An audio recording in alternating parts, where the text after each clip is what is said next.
नमस्कार, आदाब, सत श्री अकाल, जय मिथिला, जय मिथिला, जय बिहार में आनंद। और आप देख रहे हैं मेरे साथ पूरा देव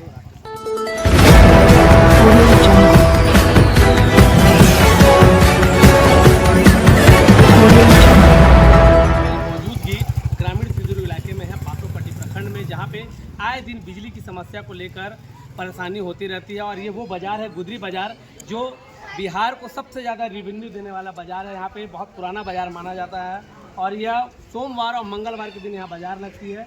यहाँ पे छोटे व्यवसायी हैं, यहाँ पे जो मसाले का जो व्यापार है बहुत ज़्यादा फलता फूलता है। और ये वो बाज़ार है जहाँ से मधुबनी जिला को सबसे ज़्यादा रेवेन्यू राजस्व वसूल करके दिया जाता है। लेकिन इस बाज़ार की सबसे बड़ी दुर्भाग्य ये है कि यहाँ पे बिजली की समस्या बने रहती है। और अभी फिलहाल रात को 9 बजे ये बिजली का तार जो है, हाई टेंशन तार टूट के गिर गया है। यहाँ बच्चे खेल रहे थे गर्मी के समय में, क्योंकि गर्मी का समय रहता है तो बच्चे बाहर नहीं होते हैं। और देख सकते हैं इसे 440 वोल्ट हमेशा दौड़ते रहती है। और ये वो बाज़ार है जहाँ पे जनप्रतिनिधियों की कमी नहीं है। विधायक भी यहीं के रहे, बहरहाल एक बार दो बार नहीं, कई बार, एक बार विपक्ष के रहे तो एक बार सत्ता पक्ष के रहे। मंत्री जी भी यहीं के हैं, प्रमुख जी भी यहीं के हैं, पंचायत समिति से लेकर जितने भी पदाधिकारी बैठते हैं सब इसी गांव में बैठते हैं, बासोपट्टी गांव में ही बैठते हैं। यहाँ से महज 500 मीटर की दूरी पे प्रखंड मुख्यालय कार्यालय है और बिजली विभाग का भी बड़ा कार्यालय यहीं है। और यहीं से पूरे क्षेत्र में बिजली सप्लाई का काम दिया जाता है। लेकिन दुर्भाग्य यह है कि जब बिजली विभाग को फ़ोन किया जाता है तो फ़ोन नहीं उठाते हैं। रात को 9 बजे से ये तार टूट के गिरा हुआ है, अभी तक इसको कोई देखने के लिए नहीं आया है, कोई सूद लेने नहीं आया है। इसकी पूरी जानकारी हम यहाँ के ग्रामीणों से जानने की कोशिश करेंगे। यहाँ के जो युवा हैं, यहाँ के जो जनप्रतिनिधि है, जो समाज सेवी है, वो क्या बोलते हैं इसके बारे में, इसकी सत्यता हम आपको बताते हैं। और फिर आप विचार करिए कि क्या बिहार वो राज्य है जो सबसे ज़्यादा बिजली का कर लेता है और उसके बाद भी यहाँ जब बच्चा पैदा होता है तो गर्मी के कारण सो नहीं पाता, बल्कि माँ को भी मन ही मन कोसता होगा कि आखिर मैं इस जगह पे क्यों पैदा हुआ। और ये वो पहला राज्य जहाँ पे बिजली का एक बार दो बार नहीं बल्कि 3-3 बार बिजली बिल लिया जाता है। दिन के समय का अलग का बिल आता है, दोपहर के समय का अलग बिल आता है और रात के समय का तो कुछ लीजिए नहीं, अलग ही बिल आता है। और ये वो सरकार का, ये ग्रामीण इलाका पंचायती राज विभाग का ये पंचायत है। आइए यहाँ जानते हैं कि कुछ लोग यहाँ बैठे हुए हैं कि आखिर इन्होंने कंप्लेन किया कि नहीं, और कंप्लेन किया तो पदाधिकारी इसके ऊपर क्या एक्शन लिए हैं। सर बता पाएंगे यहाँ पे तार कब गिरा था? कल 8 बजे गिरा है। 8:30 बजे? 8 बजे रात में गिरा है। हम लोग फोन किए हैं, कोई रिस्पांस नहीं लिया है। कोई रिस्पांस नहीं? कोई रिस्पांस नहीं। अभी 11 बज रहा है, फोन करते हैं तो कहता है मीटिंग है कॉलेज पर, अभी 1 बजे 1:30 बजे के बाद आएगा लाइन। मीटिंग है तब आएगा? हाँ तब आएगा। देख सकते हैं कि कॉलेज पर मीटिंग, बिजली मिस्त्री बोला है। बिजली मिस्त्री बोल रहे हैं इनको कॉल करने पे कि मीटिंग चल रहा है, 1 बजे तक लाइन नहीं आएगा और हम इसको बनाने भी नहीं आएंगे। ऐसा ही बोला? ऐसा ही बोला। सभी युवा वर्ग है, सभी लोग परेशान है। देख सकते हैं ग्रामीण बता रहे हैं कि बिजली विभाग को फ़ोन भी किए और उस पर कोई रिस्पॉन्स नहीं ले रहे हैं। 1 बजे तक मीटिंग चलेगा, मीटिंग के बाद ही हम यहाँ बनाने आएंगे और लाइन देंगे। क्या लग रहा है सर कि यहाँ पे कितनी सत्यता है इस बात में? सबसे पहले यहाँ मीडिया बंधु भाई को मेरा नमस्कार। इस बिजली से ग्रस्त जो हो रहे हैं, हम बासोपट्टी समाज के व्यक्ति, एक व्यक्ति ग्रस्त है और आए दिन ही बिजली का तार टूटता है, जिससे भगवान का कृपा बुझिए कि वो उस स्थिति में किसी का नुकसान नहीं होता है। कल रात 9:30 बजे के समथिंग बिजली की तार टूटी, फ़ोन किया गया पावर स्टेशन में, पावर स्टेशन के द्वारा लाइन काटा गया। लाइन काटने के बाद यहाँ पे 2 बिजली विभाग के कर्मचारी स्टाफ जो है वो आने के बाद में वो पोल पे चढ़े, तार देखे, लाइन तार काट के यहाँ से ले गए। हम लोग उनको बोला कि यहाँ का जो तार है अभी उसको सही करके जोड़िए, तो जोड़ने की स्थिति में वो नहीं थे, तार काट के वो चले गए। जोड़ने की स्थिति में नहीं थे? 9 बजे रात में नहीं जोड़े? नहीं जोड़े। देख सकते हैं 9 बजे रात कोई बहुत बड़ी रात नहीं होती है। यहाँ पे बिजली विभाग का कार्यालय है, सारे कर्मचारी यहाँ पे होते हैं। 9 बजे रात में बिजली की तार जुड़ सकती थी क्योंकि मौसम भी बहुत अच्छा था, कोई ज़्यादा खतरनाक या ऐसी बारिश की मौसम नहीं थी, जिसके कारण यहाँ पे 50 आदमी से ऊपर की जनसंख्या थी। सब ने बोला कि रात में अभी गर्मी की समय है, आप उसको तार जोड़िए। तार की जर्जर स्थिति के कारण उसको बोले कि भैया 5 हाथ और आगे लेके उसको जोड़िए, कहा कि जो डैमेज है वो डैमेज हट जाएगी और स्थिति ठीक रहेगी। मगर विपत्ति एक कर्मचारी है वो जोड़ने के लिए तैयार नहीं हुए और तार काट के रात में वो ले गए। और अनाप शनाप अपने आप को वो छोड़ दीजिए, क्या समझते हैं नहीं समझते हैं वही जाने। भगवान की दया से। इसके बाद अभी मिस्त्री आया है, मिस्त्री पोल विपत्ति जी क्या है, जेई है कि कोई कर्मचारी है? कर्मचारी है, क्या है बिजली मिस्त्री है, विभाग बिजली मिस्त्री मिस्त्री है, क्या है बिजली विभाग समझे। जी। और ये अभी कुछ देर पहले एक बिजली विभाग के द्वारा एक मिस्त्री आया हुआ था तार जोड़ने की स्थिति में, वो जोड़े नहीं, कहा उनके द्वारा कहा जाता है कि अभी 1-1.5 बजे तक शटडाउन नहीं होगी, क्योंकि कहीं पे मीटिंग है या कोई ऐसी है उद्घाटन, उसमें लगे हुए सब, उसके बाद ये लाइन जोड़ा जाएगा। तब तक यहाँ की जनता त्राहिमाम रहे और यहाँ के प्रशासन और यहाँ के जो भी नेता है वो एकदम इस पे नज़रअंदाज करके अपना चल रहे हैं, इस पे नज़र दे ही नहीं रहे। आए दिन हमारे जी समाज के 2 व्यक्ति इसी बिजली विभाग के कारण मृत्यु हुई है, उसके देखने वाला आज तक कोई प्रशासन, कोई नेता, कोई नहीं है। देख सकते हैं, बता रहे हैं कि यहाँ पे 2 लोगों की मृत्यु भी हो चुकी है और उनको कोई देखने वाला नहीं है। सर, आप क्या कुछ कहना चाहेंगे? आप तो एक बार एसडीओ ऑफिस भी गए हुए थे, जयनगर में भी आपने कंप्लेंट किया है, वहाँ से भी आपको आश्वासन मिला था कि हम इसके ऊपर तुरंत कार्रवाई करेंगे, लेकिन आज फिर एक घटना घटी, इसमें क्या कुछ कहना चाहेंगे? सबसे पहले पत्रकार महोदय आपको बता दें कि अब हम लोग को शर्म लगने लगा है कि हम लोग बासोपट्टी धरती मैया के जन्म से यहाँ पैदा हुए हैं। यहाँ का लाचार इतना सिस्टम हो गया है बिजली विभाग का, जो बोलने लायक नहीं है। आदमी दौड़ते दौड़ते बिजली विभाग, एसडीओ विभाग, बासोपट्टी जेई को फोन लगाते लगाते तबाह हो गया, लेकिन इसको सुनने वाला, देखने वाला कोई नहीं बचा हुआ।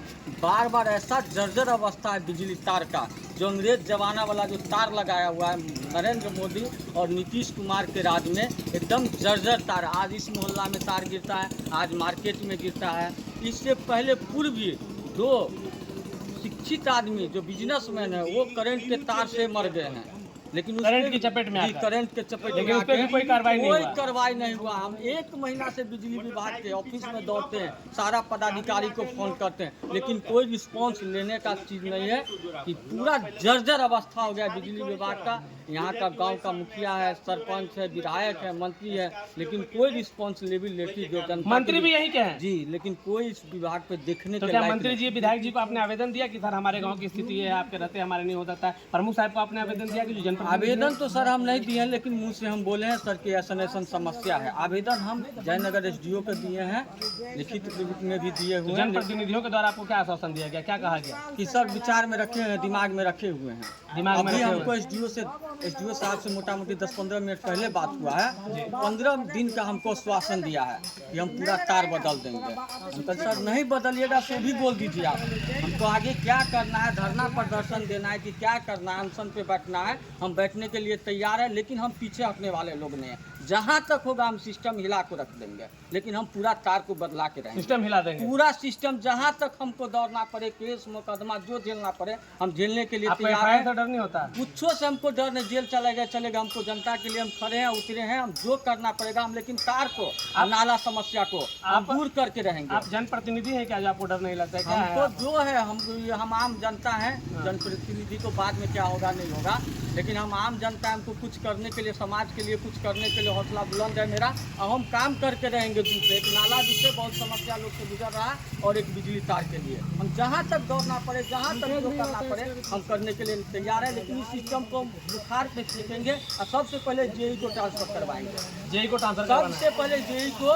ट्रांसफर कराएंगे, जिसको लापरवाही का कोई सीमे नहीं है उसके पास। लेकिन जेई तो बहुत अच्छे हैं, हर जगह पे भी ट्रांसफार्मर लगाए नहीं, कोई रिस्पांस नहीं है जेई सर का, कोई रिस्पांस नहीं है। जो एक तो होता है विभागीय पदाधिकारी का, वो कोई रिस्पांस। देखिए अभी तक वो तार गिरा हुआ है, सारा जगह से फोन आ गया, 50 आदमी समाज को हमको फोन कर दिया हुआ है, लेकिन फोन करते तो कोई रिस्पांस नहीं। शट डाउन होगा 1:30 बजे, रात से 9 बजे जो बिजली कटा हुआ है। लोग के इतना गर्मी में त्राही मारना, मोटर किसी का चल रहा है, ना पंखा चल रहा है। अब बोल रहा है कि 1:30 बजे शट डाउन करेंगे, तब लाइन जोड़ेंगे। देख सकते हैं, बहुत बड़ी समस्या है, और ये समस्या यहीं पे ख़त्म नहीं हुई है, ये लगातार बनी हुई है। इस प्रखंड में, इस पंचायत में समस्या बनी हुई है। चाह रहे हैं कि पदाधिकारियों का ट्रांसफ़र हो, नए पदाधिकारी आएँ और इस पर त्वरित से त्वरित कार्रवाई हो। दुख इतनी सी है कि ये वही प्रखंड है जहाँ पे बड़े बड़े जनप्रतिनिधि मौजूद हैं, लेकिन इस प्रखंड और इस पंचायत का ये स्थिति और ये आलम बना हुआ है। आंटी, क्या समस्या सही में बिजली का समस्या है कि ये सही में बिजली देखिए बासोपट्टी प्रखंड अंतर्गत मैं बासोपट्टी पूरी से हूँ, गुदरी बाजार में है मेरा आंगनबाड़ी केंद्र का नंबर है और केंद्र संख्या आप आंगनबाड़ी चलाती हैं जी, तो बच्चों को तो बहुत ज़्यादा दिक्कत होता होगा। बहुत बड़ी दिक्कत हो रहा है। अभी भी देखा जाए बच्चे एक जगह नहीं बैठ पा रहे हैं और 2 साल से सब पूरे प्रखंड में लाइन सबके यहाँ लग गया, लेकिन मेरे यहाँ नहीं लगता है। जब आते हैं लगाने 2-3 कर्मचारी आते हैं, मुझसे 500 रुपया की मांग की जाती है। जो आंटी तार के लिए पोल पर चढ़ेंगे, तार के लिए हमको पैसा चाहिए। हम कहले बाबू हमको सरकार तरफ से कोई ऐसा नहीं मिला है पैसा, तार के लिए पैसा मांगते हैं। हाँ तार के लिए मांगते देख सकते हैं कितनी बड़ी विडंबना है कि बिजली विभाग की कोई भी पदाधिकारी अगर कोई भी कर्मचारी आता है जो पोल पे चढ़ने के लिए तो उसको पैसा देना नहीं है। ये बिजली विभाग का प्रावधान है, लेकिन वो पैसा की मांग करते हैं और तार के लिए भी पैसा जो है सरकार ही देती है। तो जो भी लोग हमें इस माध्यम से देख रहे हैं, सुन रहे हैं, ये जान लीजिए कि किसी भी पदाधिकारी और किसी भी कर्मचारी को 1 रुपया देना नहीं है, लेकिन उसके बावजूद पैसा मांगा जा रहा है। तो बहुत बड़ी भ्रष्टाचारी है और ये नहीं दे रही है तो कहीं ना कहीं ये भ्रष्टाचार को रोकने की कोशिश कर रही है। लेकिन इसका नतीजा ये है कि अभी तक इनके यहाँ पे लाइन नहीं जोड़ा गया है। क्या आंटी? नहीं जोड़ा गया है। जहाँ लाइन जुड़ी और हम कभी नहीं, आज मुझसे जैसा हुई बात हुई तो वो भी कहते कि आप बकवास क्यों नहीं लगा। हम सर आपकी जिम्मेवारी है, आप हमको नहीं बताए। आपको बोलते हैं यही सब बकवास करती हैं। हाँ बकवास कर, हम कहते बकवास कर रहे सर, आपकी जिम्मेवारी है ना। आप मेरे यहाँ क्यों नहीं 2 साल से लाइन लगाया? आपके स्टाफ को हम पैसा नहीं दिया तो इसलिए नहीं लगाया। असल बात यह है तो फोन काट देकर बकवास नहीं हमको सुनने का टाइम है। बोले ठीक है, इससे ऊपर भी जाएंगे, उससे ऊपर अरे मुख्यमंत्री तक जाएंगे, प्रधानमंत्री तक भी जा सकते हैं। प्रखंड विकास पदाधिकारी को इसके बारे में आपने जानकारी दिया? नहीं अभी नहीं दिया, इससे पहले वाले को दिए थे, लेकिन क्या इससे पहले वाले को दिए थे कोई कर्मचारी कोई एक्शन नहीं लिया गया। CDPO को भी दिया जानकारी, कोई एक्शन नहीं लिया गया। आज भी अपने प्रखंड कार्यालय में दिए हैं, CDPO के नीचा उसको पदाधिकारी को दिया, लेकिन कोई इसके लिए कोई सुनने वाला नहीं है, कोई सुनने वाला नहीं है। आंगनबाड़ी को 1000 का लाभ दिया जाता है, गर्भ से लेकर 6 साल तक के बच्चे को हम सारी सेवा करते हैं, लेकिन वही बच्चा आज दूध देके गर्मी से तरस रहा है, इधर इधर भाग रहा है गर्मी के कारण, लेकिन उसके लिए लाइन लगाने वाला आज तक कोई नहीं तैयार हुआ। कोई नहीं, क्या कि 500 रुपया मैंने नहीं दी। 500 रुपया हम कहाँ से देकर क्यों देंगे? 500 रुपया हम 5 रुपया भी नहीं देंगे। बस हमारा इतना ही काम है कि मेरे सेंटर पर लाइन लगा दिया जाए, अन्यथा हम इससे आगे भी हम कार्रवाई के लिए हम सब तरह डिमांड के लिए हम चले जाएंगे। देख सकते हैं कि ये बता रही कितनी बड़ी विडंबना है। अब होने लगा है, इन लोगों के मन में विचार आने लगा है कि आखिर हमने बासोपट्टी में पैदा क्यों हुआ। अब बासोपट्टी में पैदा होने से अफसोस हो रहा है। इन लोगों को लग रहा है कि घर द्वार छोड़ के कहीं और चले जाएं और पदाधिकारी जो हैं अपने कर्मचारियों को भ्रष्टाचार में इस कदर लिप्त कर दिए हैं कि वो पैसा लेने से बाज नहीं आ रहे हैं। समस्या यही ख़त्म नहीं होती। बाज़ार के बड़े बड़े व्यवसायी हैं जो इसी बिजली के चपेट में आकर अपने ज़िंदगी खो दिए, अपने पीछे अपने परिवार को रोता बिलखता छोड़ दिए, लेकिन पदाधिकारियों को कोई फ़र्क नहीं पड़ता, क्योंकि उन्हें तो सिर्फ पैसा चाहिए, सिर्फ पैसा चाहिए, क्योंकि सरकारी नौकरी में बैठे बैठे पैसा मिलता है। अब ये समस्या कब तक खत्म होगी, ये सोचने वाली विषय है, ये जानने वाली विषय है। हम आगे फिर आपको बताएंगे कि आखिर ये समस्या कब तक बनी रहती है। तब तक के लिए मैं आनंद विदा लेता हूँ।